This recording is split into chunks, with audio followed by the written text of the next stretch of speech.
សម្រាប់តិចសិនកលាំងតិចនេះជីកប៉ុសដែលយើងច្រកហើយណាចឹងយើងប្រើធ្នេដេឲ្យថង់ថ្មីហើយខាងក្នុងហ្នឹងមានផ្លាស្ទិកមួយតង់ទៀតណាផ្លាស្ទិកមួយតង់ទៀតដើម្បីធានាបាននៅគុណភាពជីវារូបភាពវាអត់ស្អាតស្តង់ដាទេក៏ប៉ុន្តែការវេចខ្ចប់វាទម្រង់តែមួយទេប្រើបេថ្មីមានផ្លាស្ទិកគេហៅថង់ម៉ែត្រណាមួយជាន់ទៅនៅក្នុងហើយច្រកអញ្ចឹងទៅយកទៅទុកប្រើតែបងប្អូនក៏គ្មានទុកទេយកទៅប្រើភ្លាមអស់ហ្នឹងហើយនេះគឺជីដែលយើងកំពុងតែឡើងទៅវាលវែងណាវាលវែងពោធិ៍សាត់វាលវែង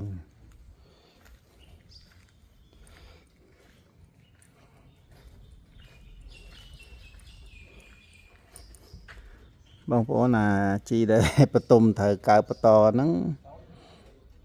ចង់អស់ហើយនៅសល់តិចតួចមែនតែបន្តិចតោនទេហ្នឹងហើយអ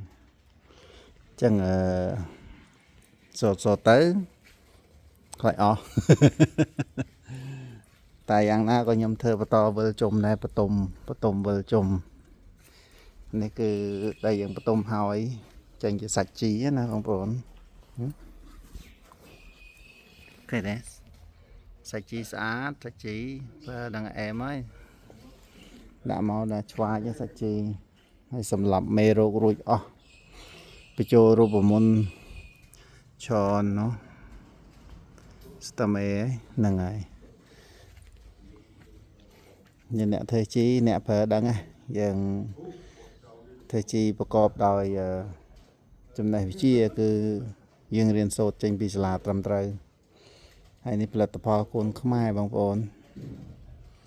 យើងធ្វើដោយក្នុងស្រុកវាមិនស្តង់ដារដូចបរទេសទេក៏ប៉ុន្តែទទួលយកបានទាំងតម្លៃទាំងគុណភាព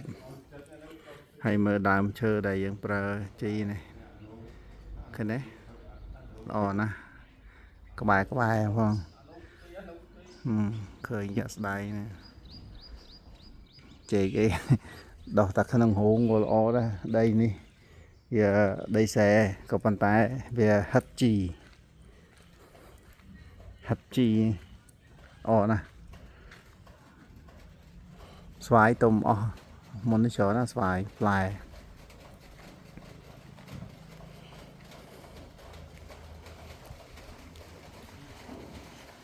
មើលសាក់ឡើងមកប្រាវមើល highlight មើលទៅកាឡូគេថាយើងអង្គុយលេងអត់លើកឡាមកអត់ទេកាឡូគេថាយើងចេះតែធ្វើវីដេអូ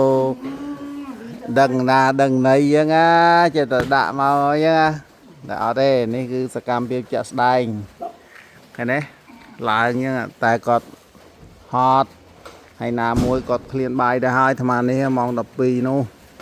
អញ្ចឹងវាមិនរឿងស្រួលទេក៏ប្រើកម្លាំងមនុស្សបងប្អូនអើយយោគយល់គ្នាណាផលិតផលខ្មែរជួយខ្មែរទៅដើម្បីប្រជាជនខ្មែរយើងទេចំណាយតិចមែនតែនទិញចាប់ពី10តោនឡើងសេវាកម្មដឹកជជែកគ្នា